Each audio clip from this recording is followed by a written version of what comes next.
might as well do that. I'll move my coat.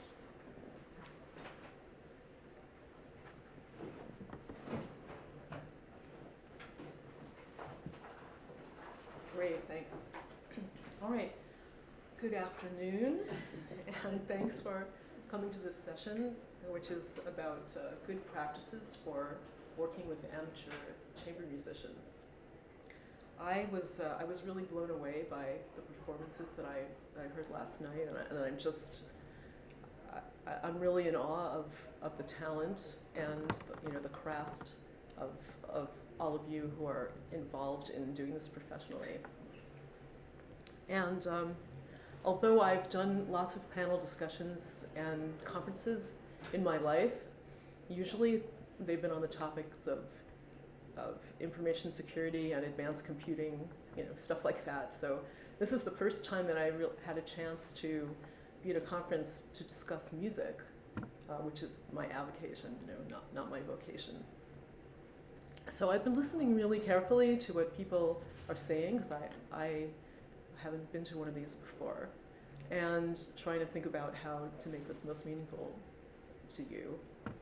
And I realized that although in some ways I know the community, the professional music community, a fair amount, there's also a lot I don't know because of the types of ways in which I've interacted with people. And I expect that is kind of true for you with respect to amateurs. And so hopefully this will be a really good opportunity to get to know each other better.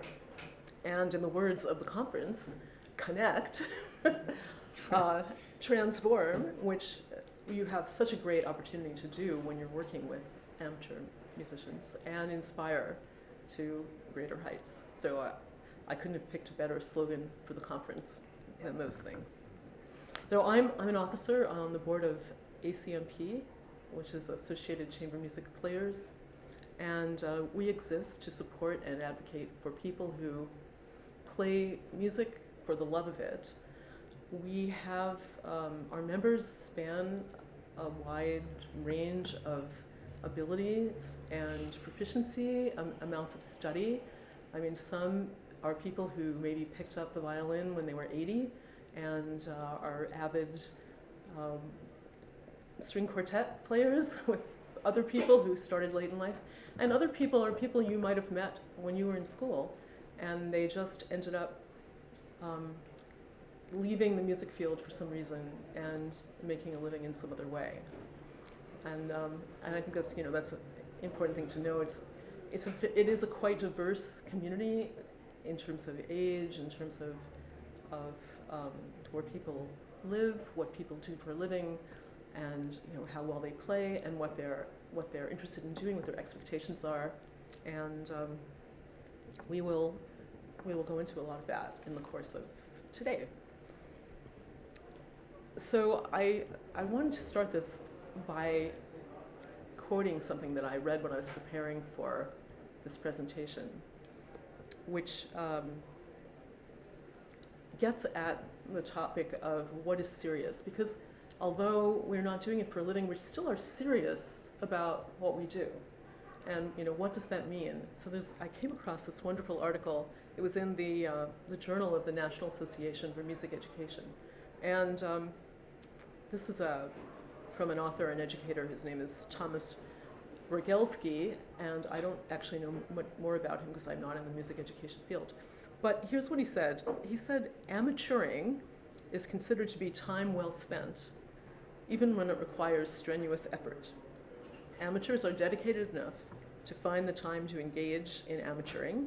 Amateurs improve by listening to musical models, and most important, amateuring requires musical independence. This last characteristic is especially critical in that the amateur determines his or her own standards for success. So there's a lot to unpack in that, and I'm not going to do that right now. But there's some things, good things to think about as we go through the hour.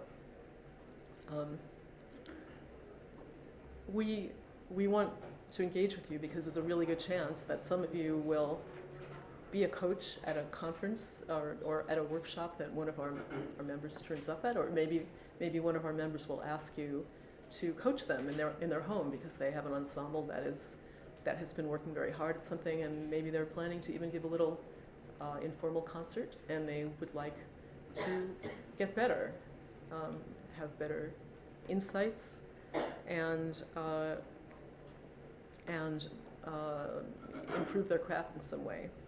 So we want, when you do engage with our members, we want that to be a really good experience, one that is not frustrating for you, that is worthy of your insights and your experience, many of that hard won, and also one that leaves the person who has been coached with a feeling of having been inspired and not a feeling of wanting to never play their instrument again.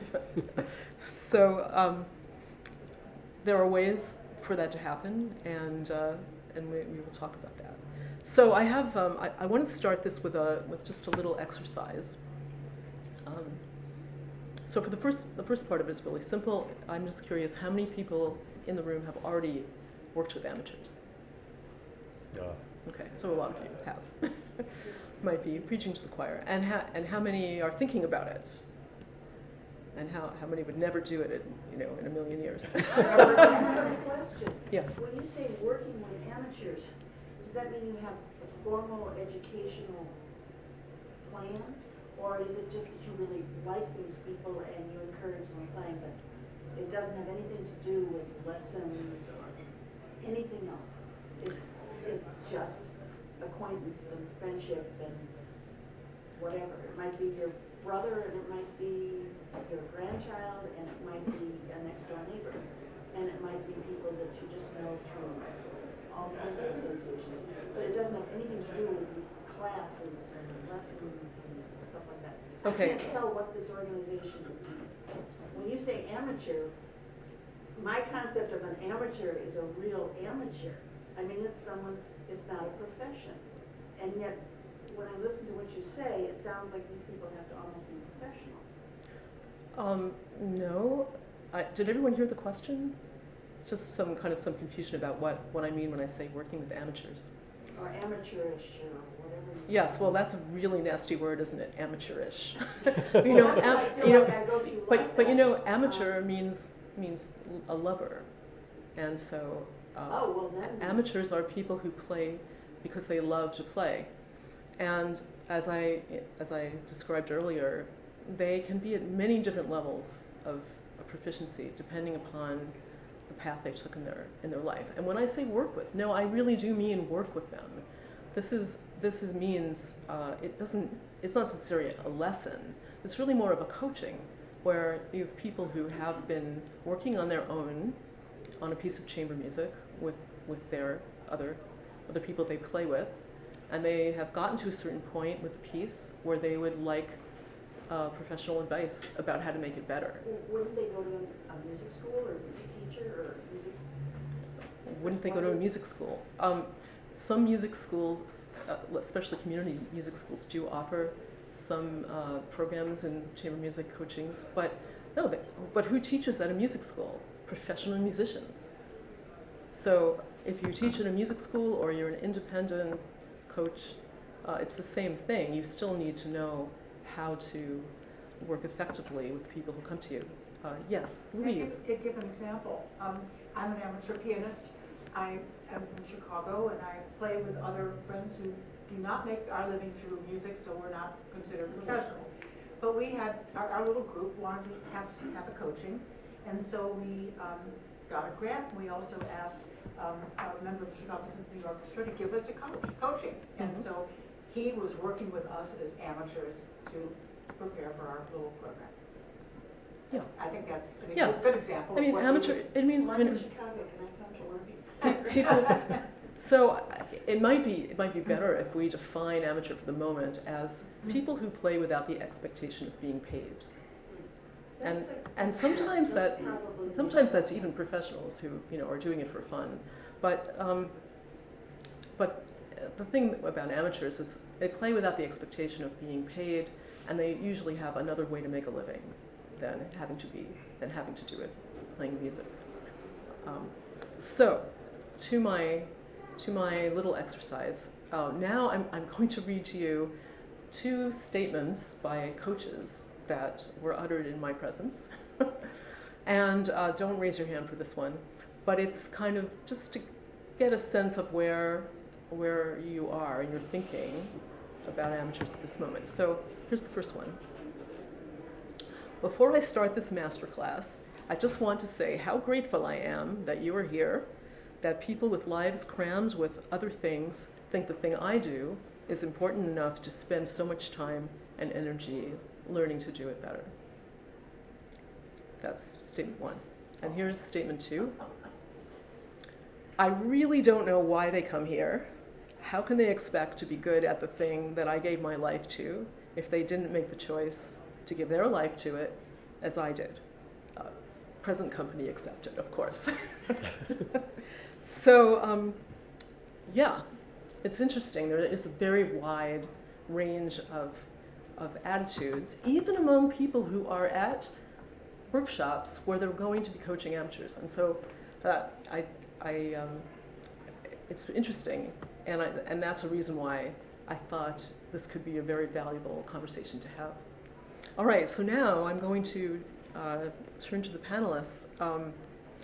And I'm going to start with Lenny, who is the professional on the panel, who actually was kind of in that second camp when he started, and found himself at a summer program that... I was actually very young and didn't know anything when I thought that. But what I did was I started to teach at a place called Apple Hill Center for Chamber Music, which is in New Hampshire.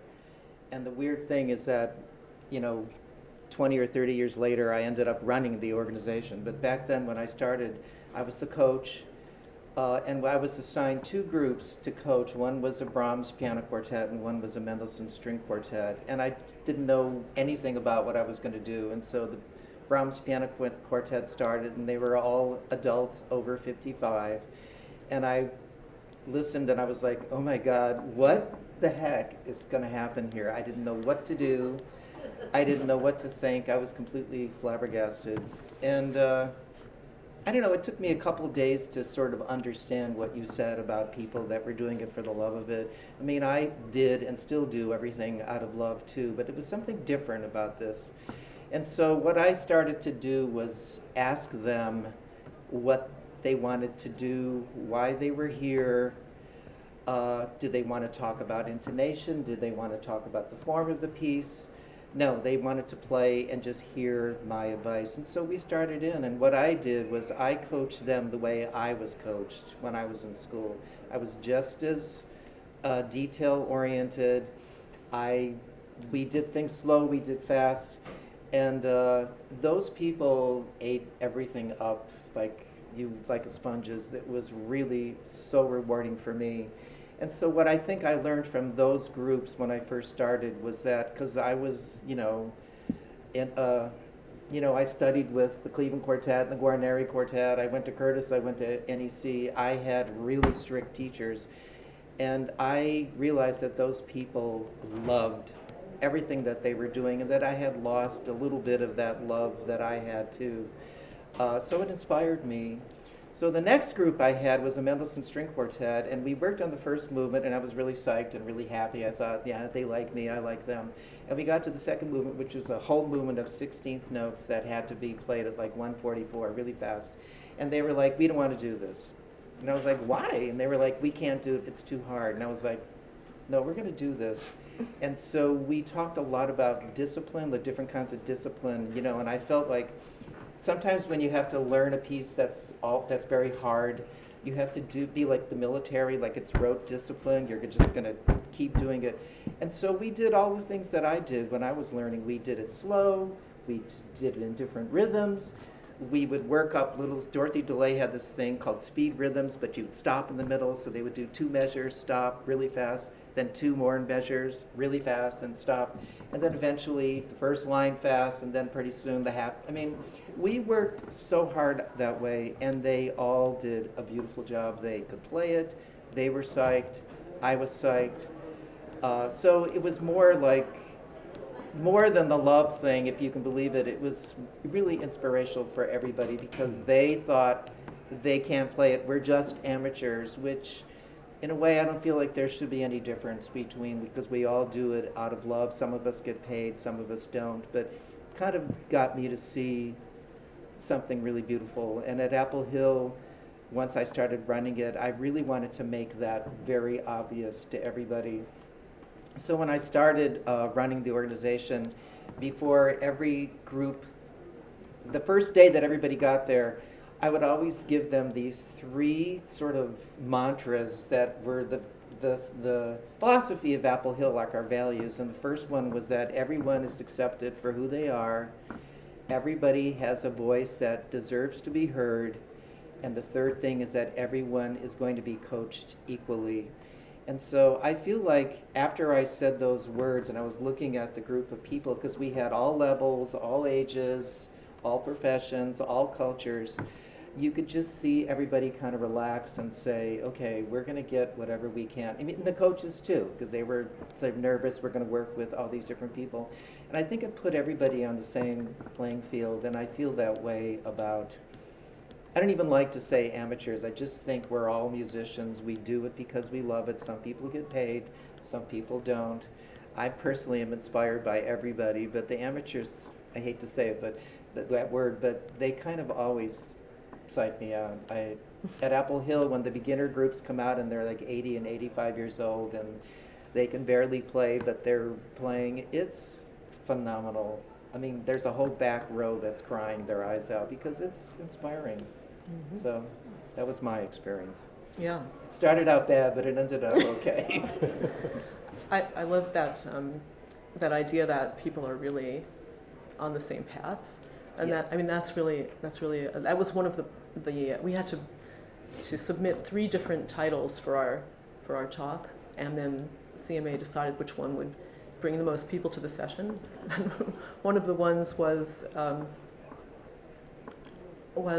amateurs and professionals, same journey or different paths. And yeah, it's realizing that people are on a similar journey is very, very helpful. Yeah, I was going through this Netflix journey trying to figure out movie to watch one day, and I didn't know what to do, and I finally found this movie. It was the amateur piano competition from the Van Cliburn Society, and they had this competition for amateur pianists, and it was so good because they had like 10 finalists and the 5 finalists, and the 5 finalists, they interviewed them, and they were all like doctors, chemists, therapists, all kinds of things, and they were so good at what their vocation, whatever you want to call it, their jobs, but as pianists, they were phenomenal, and they just did it because they loved to play, Yeah. which is amazing. Yeah. Yeah. It required strenuous effort, but yet they did it. Yeah. Yeah. So that's great. All right. Well, I think next we'll turn to Karl, who is one of those kinds of people that that Lenny just talked about, and someone that I think the coach who wondered why people are here might have wondered that about, you are a decent violist, but you never thought that you would be a violist in life, and yet you go to these workshops. So please tell us why.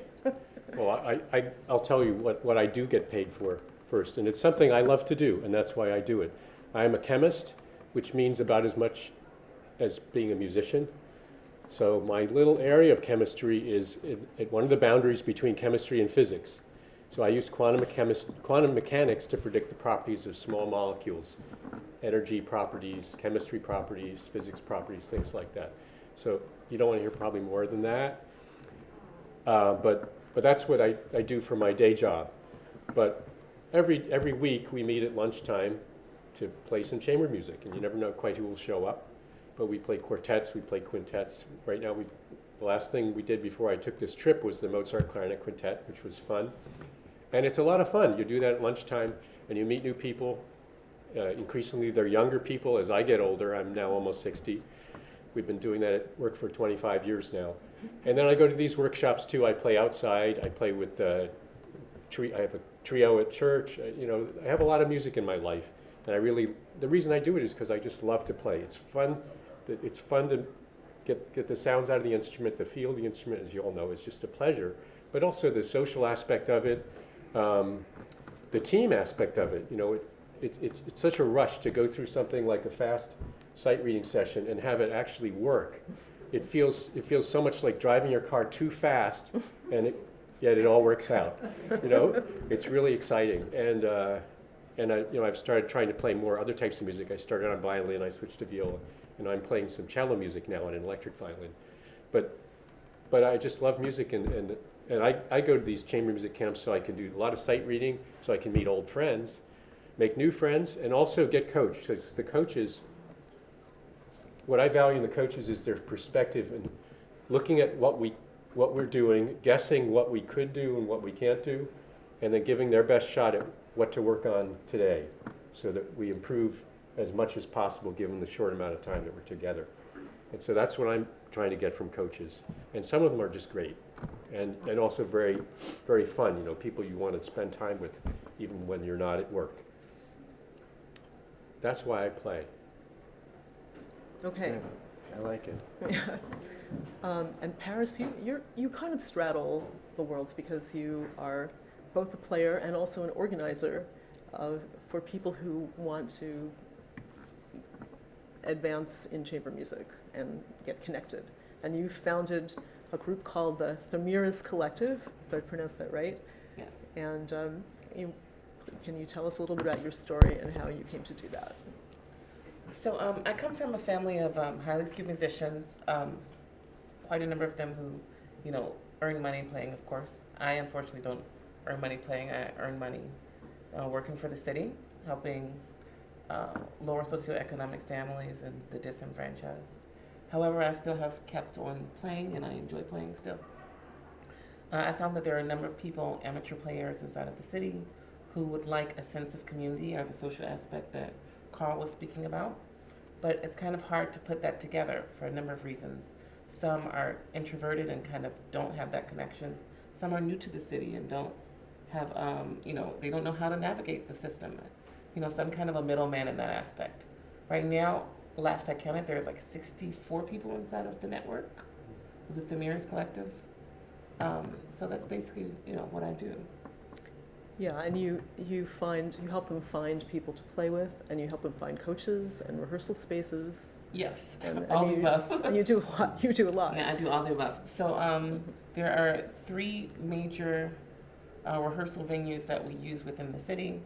I find the repertoire, mix and match, so everyone gets a taste of everything.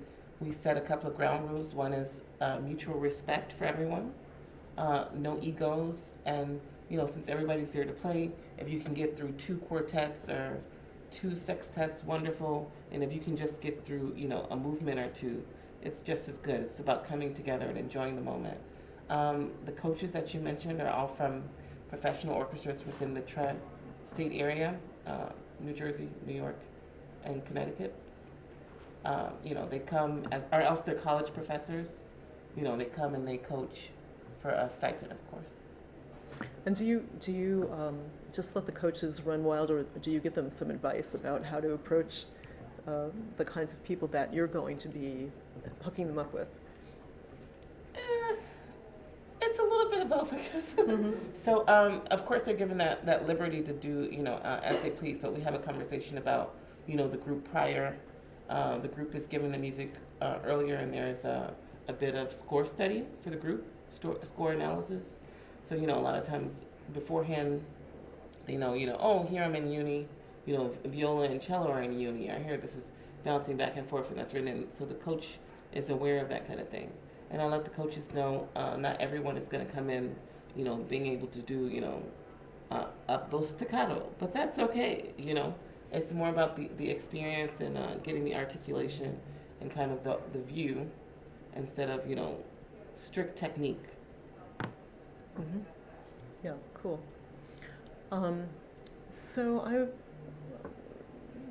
Karl, what's the best coaching you ever had? What happened during it? I'm not sure what happened during it. And what happened afterwards is that I felt really good. And the music was better. So you know, coaching at these workshops that I go to usually results in a little performance. It's kind of a weird performance. They don't even like to call it performance at Gettysburg. They call it sharing. And so you're expected to do that, although it's not required. And so there's some coaching toward that. But most groups are just doing it because they want to learn some skills, like how do I play better? Or maybe they just care about their piece that they're working on. They say, well, you know, I never understood that we were in unison, and now I know we're in unison, because people don't study that much necessarily. They might just play their part. Yes, the that's most I valuable. have to say that's a yeah. great frustration for me as a pianist, because I always have the score in front of me, and I never Remember understand that the people in the group have not studied the score, and that I have to tell them, oh, you know, you have the same thing as the cello there, and then they get annoyed with me that I'm too bossy, but you know, this is what happens. Yeah. So yeah, I think one thing that you hinted at that people might not really think about is that there's something really different when you're getting to know a piece, as I'm sure all of you know. There's a big difference between listening to it and playing it. And so you might sometimes ask, why do people want to play pieces that are too difficult for them? I'm sure that you might have wondered when you first walked into Apple Hill, why are these people playing the Brahms piano quartet? You know, it's clearly too hard for them. But there is something that you get from studying the music from the inside that will then, every time you listen to it again, it will inform your listening in a way that, yeah, I should have done that, sorry, in a way that purely listening to it, or even listening following the score, you know, which is better than just listening, but having been inside of it and knowing your part and knowing how it all works, that's very special. And that might not be something that would be the first thing that you would think about for why people would want to play the music that's too hard. I think another thing to keep in mind is people, the unpaid people that are doing it out of love, community is a very big part of why they do what they do. They want to be in a collective, they want to do it together. It's really important for them to do that. And I think, I was watching this other movie. I do watch a lot of movies. It's Apollo 13, and it's all about, you know, because there's this cowboy thing like John Wayne, and I saw Die Hard, so the guy that's saving everybody. There's this hero culture. And Apollo 13 is all about there's a problem, and there's a team of people working together to solve this problem. And I think a lot of musicians love that in general, but I think the community aspect is really important to the unpaid people that are doing it out of love. I think it's a really good thing to keep in mind when you're working with that group of people. Mm-hmm. Yeah. Yeah. Here's another question for whoever wants to answer it. What do you wish that a coach would ask you before the coaching started?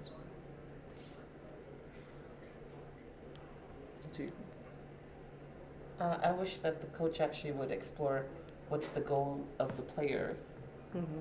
You know, like what do they expect to get out of the coaching? Mm-hmm. Yeah. I think a thing that I've wished coach would ask me, because sometimes you get coached by someone who doesn't play your instrument, and they will ask you to do something that's very hard on your instrument, but they might not really know, and then then they can be frustrated because you're not doing it. I think having a kind of a discussion about what is hard, what has been hard in the group, what are you having issues with, what would you like some focus on, so they can set some expectations at the beginning, and that can be very helpful.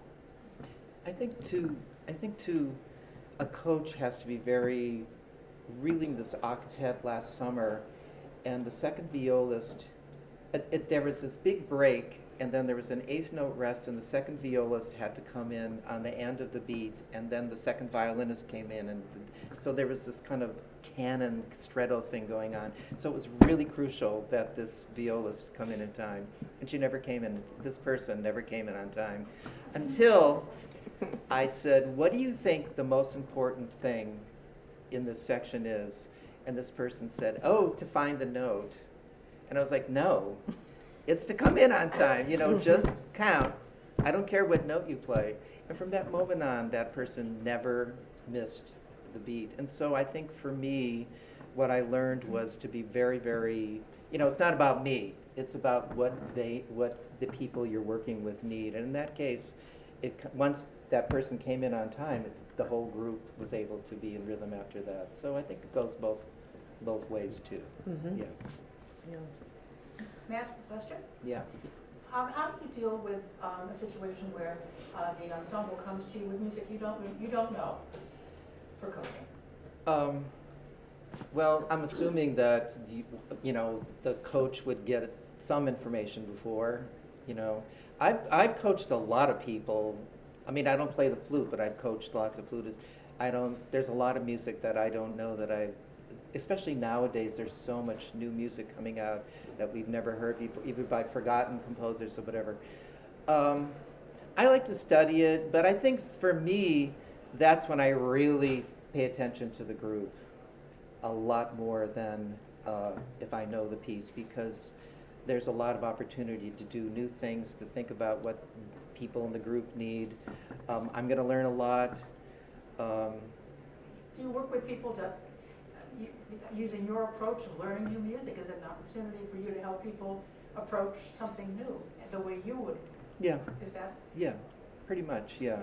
I mean, I'm using the experience that I had, the teachers that I had, the school of music that I had, which is all old school, because I had old teachers that were old.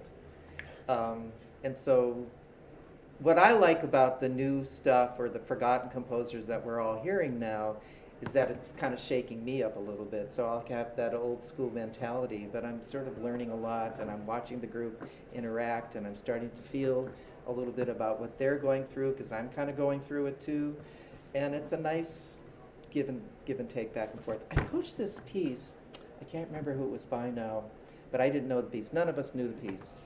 It was by it was a whole bunch of short little movements, and it was based on modes, and it was really hard to put that together.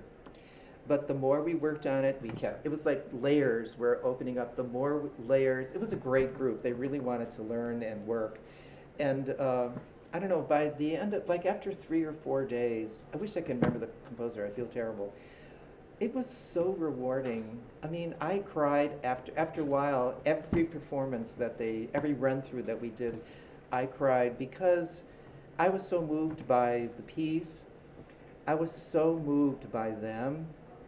And I was kind of proud of myself because I was thinking I'll never be able to do this. So it was a very big emotional thing. And yeah, I don't know, I feel stupid.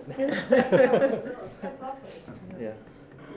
Well, I want to tell you a story about a bad thing that happened to me, because there's an important concept in it, and I used to go to this piano forehands workshop every summer, and one summer my partner and I were doing Brahms' own transcription of one of the string sextets. These are wonderful. If you haven't ever played them, it's like some of them work so well on piano. It's really fun. But we had worked on it, and we had some ideas, and we played. And the coach said, "No, that's not it. That's not how you play Brahms." And I said, as respectfully as I could, please show us what in the score makes you think that the way that you think this passage should be played is the right way, rather than what we thought. So this is kind of a question that I actually wish a lot of the time would come up in coachings, which is the coach would say, rather than "that's wrong," say, "Why did you play it that way?" Because probably there was something in the score that made you think that that was a correct thing to do. And in fact, in this piece, there was, I could say, like, I see these markings, and that tells me to play these things staccato or whatever, you know. And so he could have said something like, oh no, when Brahms writes those markings, he actually means something very different. But what he said was, oh, you know, you're here to learn from me, don't waste my time. So, I mean, this is very bad, you know, but that should never be the answer. But I'm talking about it because I think that discussion of the coach being willing to explain why a certain thing is the right thing to do. I mean, we can learn so much from that. Socratic coaching. What's that? Socratic coaching. Socratic coaching. Great word. Yeah.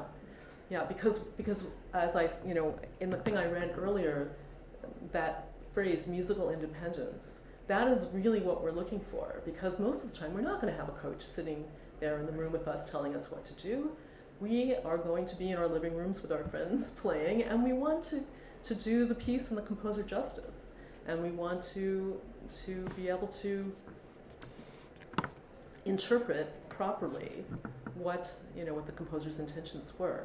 And we can only do that based on what we know.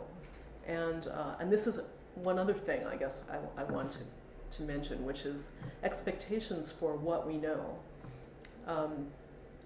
Some people know more than others. And if someone doesn't know something, that's like, oh, everyone knows this. Like Lenny had, oh, everyone knows that the most important thing is to come in on time. No, or everyone knows that you're supposed to study the score before you go to play with other people. Well, this is where maybe this is kind of a little bit of a cutoff point, because if you just studied up to a certain point, you didn't learn those things that are just conventions for people who went to conservatory and this was drilled into you, that these are the things that you do. So if you're coaching people and they don't know some of these very basic things, it's a really great opportunity. You can completely rock their lives by telling them something like, the most important thing is to come in here. Or, you could study the score and you could see that you're in unison with it. I mean, you can get it on IMSLP, you don't even have to buy it, But you say it in a respectful way because it didn't occur to that person to do it. It doesn't mean they were stupid. It's just based on what their previous experiences were. It didn't occur to them that was a thing to do. Yeah. I think that person that you were talking, that was coaching you, I mean, that's kind of like nobody would want that. That's just somebody that probably would say that to a serious student too. I feel like a teacher has to be kind of like a psychic. You coach with what you've got. I don't want to impose anything.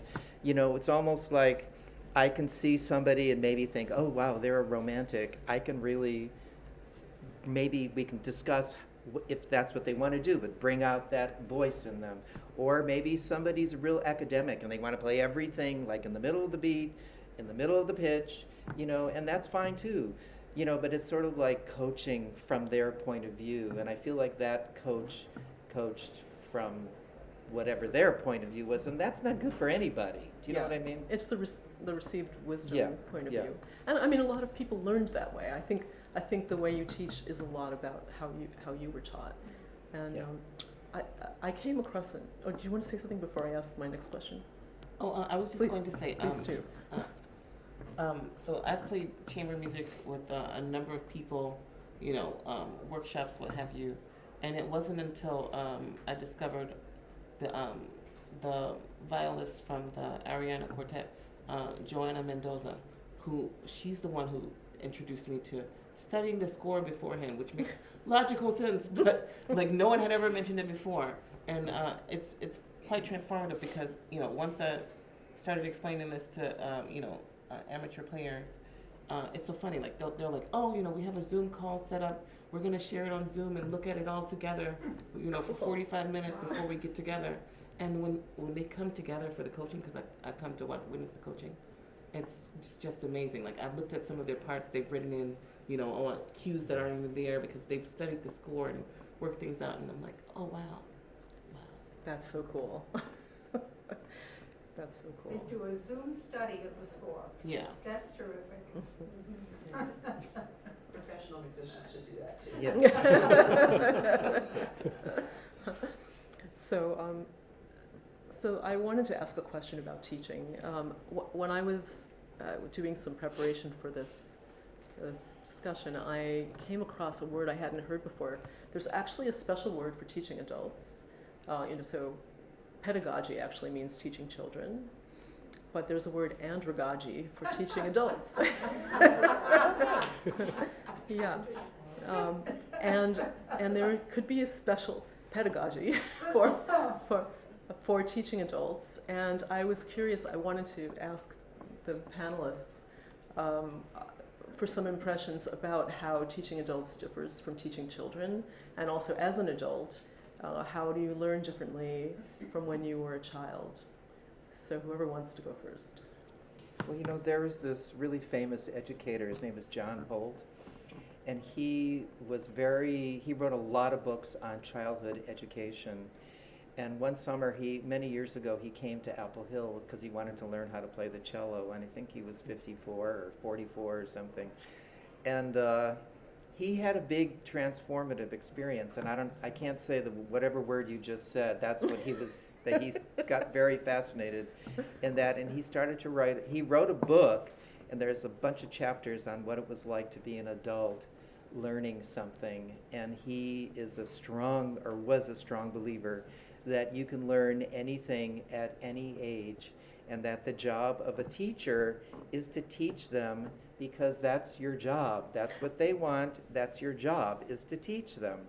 And I thought he was an awesome guy. There's this great picture of him at Apple Hill, because it's really rural. He's in the grass by a cabin with this tiny little 4-year-old girl, and he has a violin in his, even though he was learning to play the cello, he had a violin in his hand. And I think he made a big impression on a lot of people, because after he wrote that book, all these adults started to come to adult learners. What's that word again? Andragogy. Andragogy. People came to Apple Hill, and it was fantastic, you know. So, the participants they range in age from 24 all the way to 86. So I've noticed that the younger participants do tend to have more technical prowess, and they tend to develop more technically. But that doesn't take anything away from the older participants. You know, with a little bit of work, they're able to grasp the concepts, I think, personally, a lot quicker, even though they aren't able a lot of times to show the facility on the instrument as quick. Yeah. You have any thoughts about that, Karl? Yeah, I'm trying to think about, do you want to take a question first? Oh, I just wanted to share I have perhaps an unusual perspective on this whole situation. I'm a professional oboist, but I decided when I was age 59 to bring on my inner violist. Yes. I was, I looked ahead to retirement. You know, the oboe is a cruel mistress, and I knew physically I couldn't play it for indefinitely. And I looked at the frustrations of the chamber music repertoire for a wind player, and I said, ugh. So I decided to play the viola. That also gave me a string quartet with one of my daughters and my 2 sisters who were professionals. And it has changed my life to become an amateur violist. I think it made me a better oboe teacher to be an adult beginner. It made me much more patient. I was able to see a little bit more from their point of view. I got less impatient with them when they slowed down for the hard parts, because that's what I was doing. And it's really, really quite wonderful. And I'm good enough to have fun. And I do have a quartet that meets, and we've been coached. I would like to do more coaching and go to Apple and other places, but I sort of live in dread of being talked down to by the coach. Yeah. Yes. So I think it's important that the coach be sensitive to what the person wants. I do not want to hear about, what this Italian term means. I know how to play 32nd notes for Pete's sake. What I'm interested in is intricacies of bowing and the real nuance of quartet playing that escape me because I'm a wind player. And I just don't have that depth of experience with the bowing.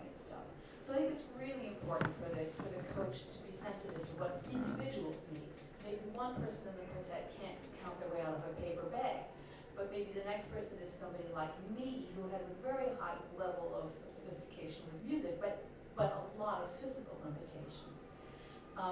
And the other thing, maybe the greatest goal of all for a coach is to create that group consciousness of performing together, that wonderful mind melt that you feel, and I feel as a professional, when I play in a chamber music group, because I have enough command of the instrument that I can really merge with all the other instruments. But for amateurs to help them along that path, which is part listening, it's understanding the momentum of the music and how your individual part fits into that. But that magic of the group consciousness, I think that's the goal in performing chamber music, and a coach can really help with that. That is fantastic. So many. Sorry, I'm stealing this back from you, Karl, for just a minute. Yes, there's so many really important ideas there. Yeah, I think you gave voice to the feeling that a lot of us have, not wanting to be talked down to, wanting to be taken seriously.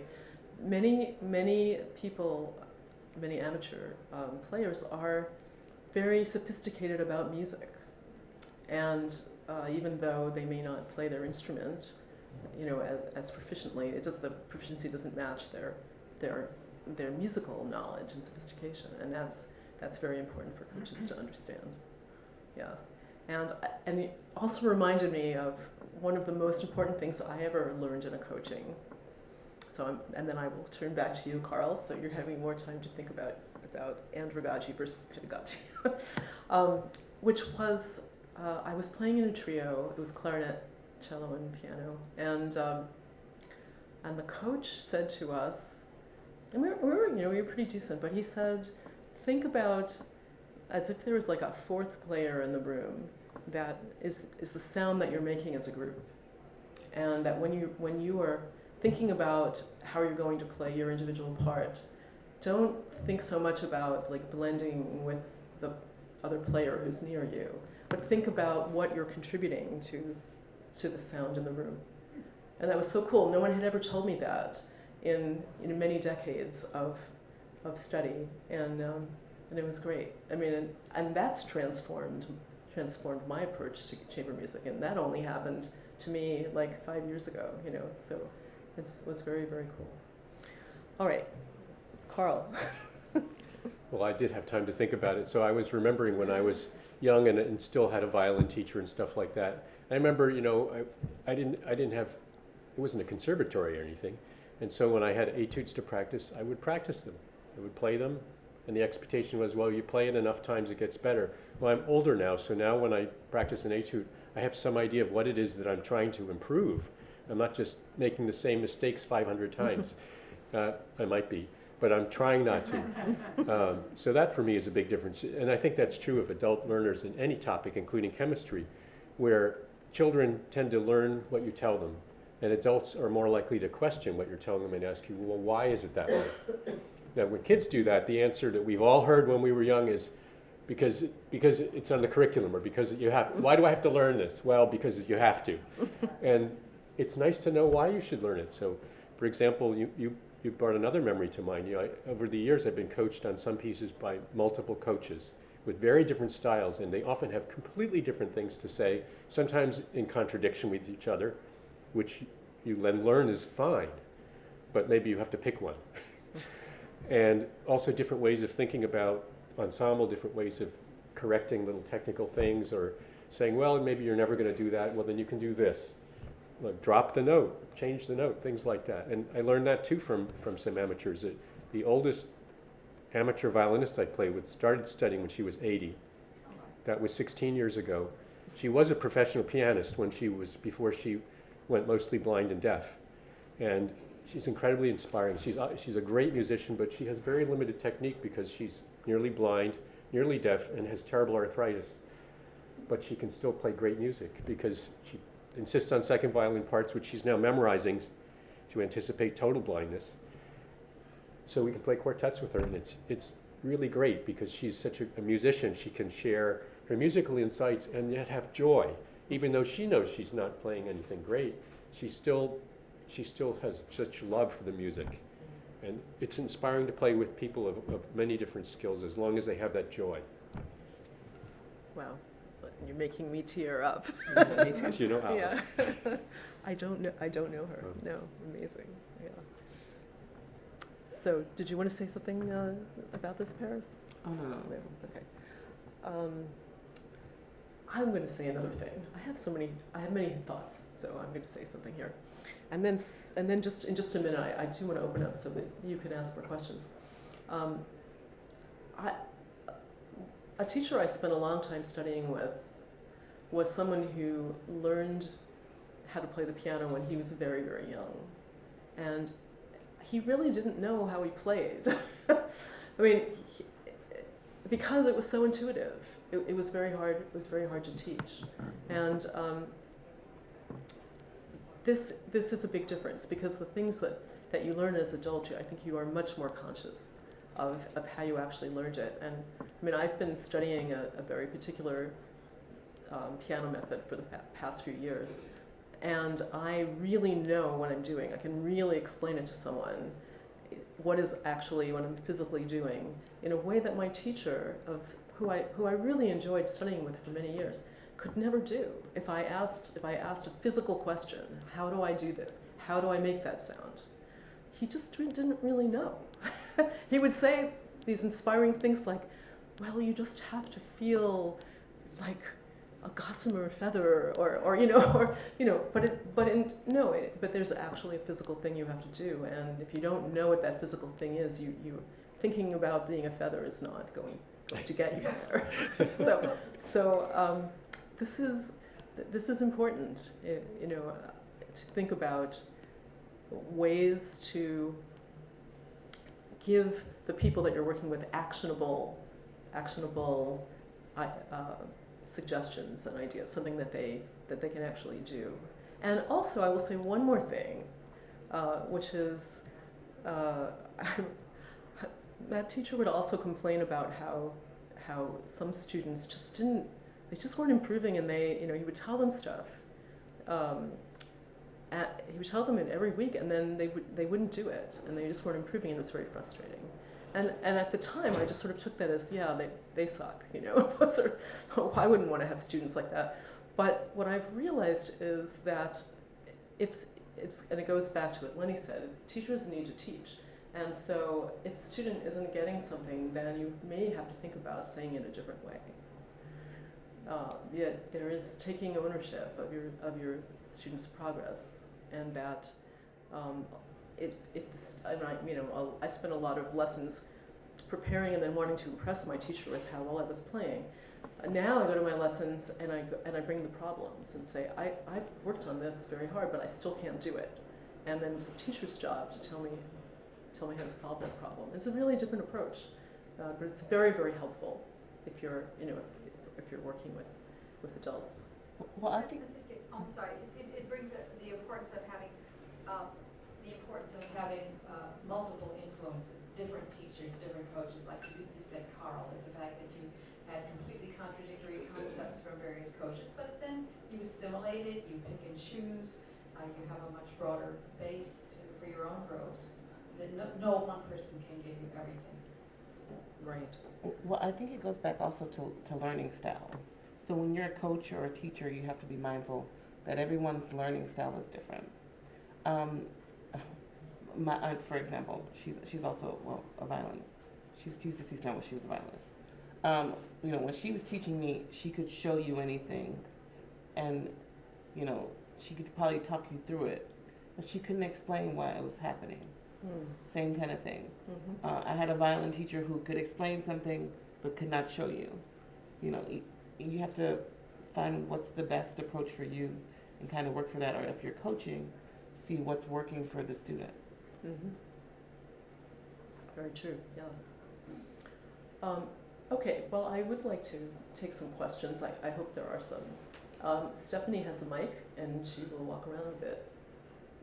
And please ask. I've thought about joining the ACMP, but when we get to the self-assessment part, I always go, ugh. And I wonder if that is something that you think is successful, that people are able to put themselves at a realistic level, or if there's any other possible approach to do that, submitting a recording, you probably don't want to go that far. But has the self-assessment been successful? I guess that's the bottom line question. Yeah, I love that question. Maybe you'd like to be on the committee when we, because we're going to try to revise that a little bit. It's very, very hard. You can put a sample of your playing on your profile. You can have a video or audio sample, and some people do that. And some people cannot, are very wrong when they assess themselves. So. Some people, yes, some people have inflated ideas of their abilities. And then there are other people who, Or the other way. or the other way, yeah. And I think, well, over the years, I think, you play with people, you see how other people have rated themselves, and then you kind of adjust your rating accordingly, and you might not get it right. But we are trying to think about other ways to do it, because, yeah, I mean, it's frustrating if you're looking for people at your level, of what you consider your level to be, and people aren't honest, or they just are misguided, and and then you end up playing with people, and there's a mismatch, and it's awkward, and then that's can be hard. For other people, it doesn't matter as much to them because it's really just fun, and it's not a big deal. But no, I mean, it depends on your expectations. So we definitely want to work on that. We will get your name and name it after the session. Other questions? Hi, I have a sort of case study question. So I work with a lot of adult amateur musicians, and one of my students is 88, and he's legally blind, and he started cello before his vision deteriorated. So he had some foundations in that, but I've been working with him for the past few years, and his goal is what he says is to sound more like me, which is very flattering. But another issue that I encounter is that, he's 88, his memory is not fantastic, and so sometimes I'm telling him the same thing, maybe multiple times, and he will say, "This is amazing, I've never heard that before." And so I understand, and I sometimes I tease him about it in a very loving way, and sometimes I say, okay, that's fine. Kind of move on and reapply. My question is, since his vision is continuing to deteriorate, and his memory is not improving either, but he is very functional, what sort of ideas, I'm just looking for more ideas to kind of engage him. I adapt his music in a visual way, but I want to give him something new where he's not having to rely on his vision, or maybe tools that he can use to improve his memory, his memorization of certain concepts. Specifically that, and this is a very technical point, but he has a tendency to play too close to the bridge. And because he says, because he cannot see the bridge, it's hard for him to gauge where to put the bow. He has no frame of reference except for how it feels. So that's a very long-winded question, but if anybody can speak to that, I would really appreciate it. Well, there might be people in the room who know about this. I mean, the first thing that comes to mind for me is like kind of a body awareness exercise, where you can maybe get him to understand how his arm feels without the bow and with the bow, and feel that it's more of an extension of his body. And I think that there's maybe some of those, like, Feldenkrais, Alexander technique kinds of things might be helpful in improving physical awareness. That came to me, but maybe you have some ideas. Other people, did you? I don't know, it's kind of hard to sort of do this kind of thing because, but do you ever play along with your student? Because I think that's a really good thing to do, because while that person is try, just while you're playing with that person, talk you know, and give them some pointers to be looking and listening for. So he can't actually see the bow, He can't see the bow. Yeah. Uh-huh. but he can listen while he's playing. Yeah. And he can hear me play. Yeah, yeah. Yeah, that's interesting. Any other questions? Just had a thought, usually just like specifically related to the bridge thing. I think this is usually done for like younger students, but in this case, it could probably still work. You could create a little like thing with a plastic straw that sticks, you can like stick it in the F holes to prevent that's the great. bow from falling. I don't, did you say cello? Yeah, Or yeah. cello? From like falling down closer to the bridge. If you can create like a little physical thing to stick in the F holes, that could really help. Oh, like a bow guard. Yeah. Or you can even buy them, I think. Yeah, they Like on sell them Shopper. at Southwest Strings, I know for sure.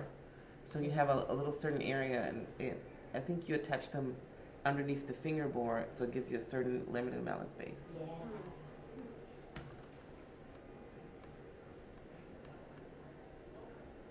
Hi, thanks so much for this very interesting session. I'm with a chamber music organization that primarily presents professionals, but we have tried for many years in different ways to engage amateurs. We know that we have many volunteers, many people who attend our concerts who are avid amateur players. But in my experience, we're having trouble getting them to come to things as an amateur player.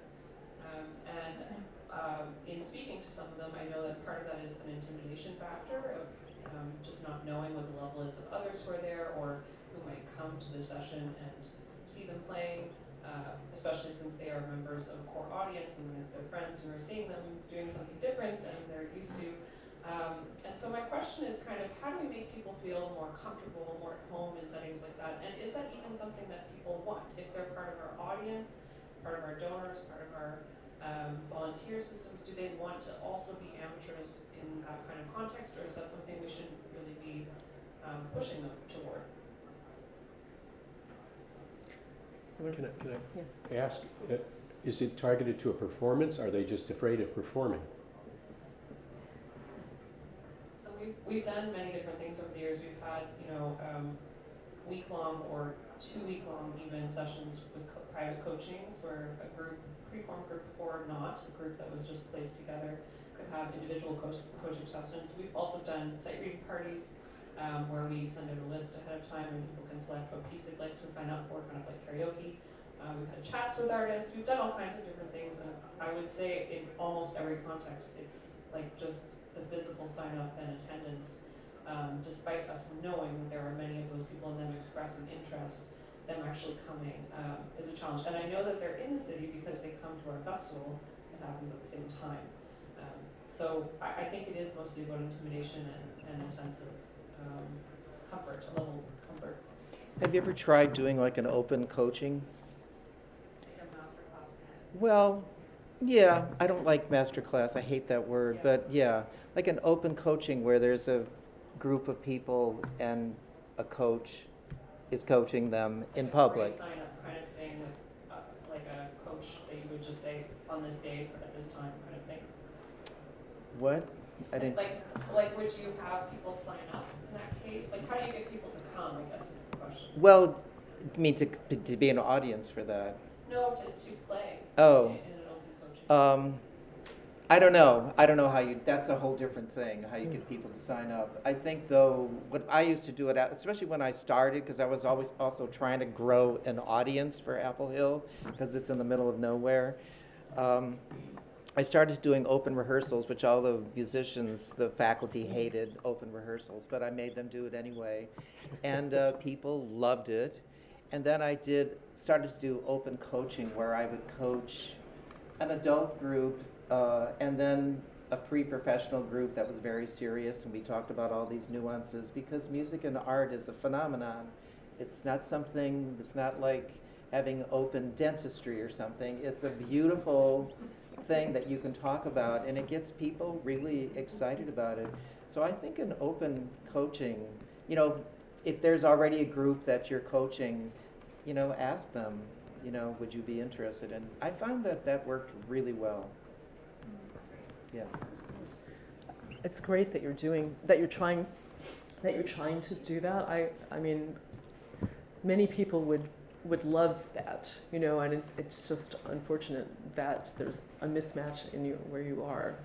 I think when we did our open rehearsal with the professional musicians, they all had their little scores. And so these donors came up to me and they're like, what are those little books they're all talking about? And why are they counting 2 after A, 1, 2, 3, you know, and it was great. They got to learn a lot. That's so cool. Yeah, I wanted to ask, have you tried serving wine? Brilliant idea. Yeah. That is hysterical. In my experience, and you know, we have a organization as well. We have professional music series and do a lot of education. But there's something about trying to recreate this kind of living room scenario where you're just having fun with friends. Because after all, we always love to say that chamber music is music for friends, right? And I think that then this kind of community feels like, oh, I can invite my friends and they play a little bit, so that sense of intimidation sort of goes away. We've had a lot of success. In fact, we always have wine and food with all of our reading parties, we call them reading parties.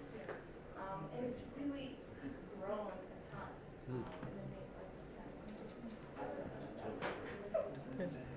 I second the motion. And I just want to, we're very close to having to wrap up this session. Yeah. We have another fascinating session in this room afterwards with Karl. Yes. But I just want to briefly introduce myself as well. I'm Stephanie Griffin. I'm the Executive Director of ACMP, lurking in the background here. And I want to say thank you to all of our panelists and Susan for all the work that she did to moderate this. But I want to let you know as well, for some of these questions you have, please write me at ACMP and sgriffin@acmp.net. I can also give you my information. I can give you my card. Because we're going to be having a lot of information sessions. In fact, on January 28th, we're having a free information session on Zoom on how to organize a play-in, which is what we call like a big open chamber music party that people bring their instruments and play, like a site meeting party like you mentioned. We will also sometime in March or April be doing a workshop, an online Zoom session on how best practices to organize a workshop. A chamber music workshop for adults. And what we're doing for all of these things, for the play-in one, I've identified 3 people who are amateur musicians in our network who are genius play-in organizers, and they're going to be there talking about the different ways they do it and taking questions. So we're all about, like, ACMP is all about advocacy and like helping amateurs and professionals connect with all these ideas. So I'd love it if you'd be in touch with us about that. And yeah, so please too. And Susan, if you want to make a couple closing remarks.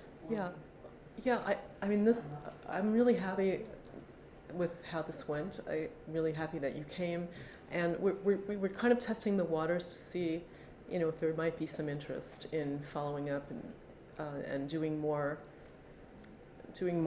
things on this topic.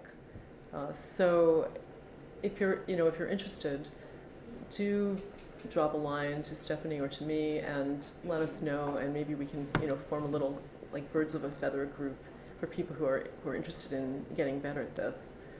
Can I just have to say one quick thing? This has nothing to do with, I am not a musician. I'm not a musician of any kind. I absolutely love music, love musicians, but I'm not musically inclined. And I found I've gotten involved in housing and entertaining and doing these things whenever groups come up to the area that I live in. And I have found that they're incredibly receptive to being encouraged by people who just love their playing and love their music and love what they do. And there is a place in this world for an audience. There's a place in this world for people that just love everything that you're doing. And so I would encourage anyone, if they're not a musician, support musicians and they will love you that. That's great. All right, well, in the final second, I'm going to give some presents out. This is just, thank you very much for being on this panel. Thank you. This is a book called Music pass for the this Love down? of It, Episodes in Amateur Music Making. This is yours, and, oh, that one's They're specific. actually, Oh, they're, Are they they have a little, specific? they have a little Oh. card inside, yeah, so, thank you, I just Thank really you. thank you so Thank much you. for coming and Thank you, doing this. This has been great, yeah.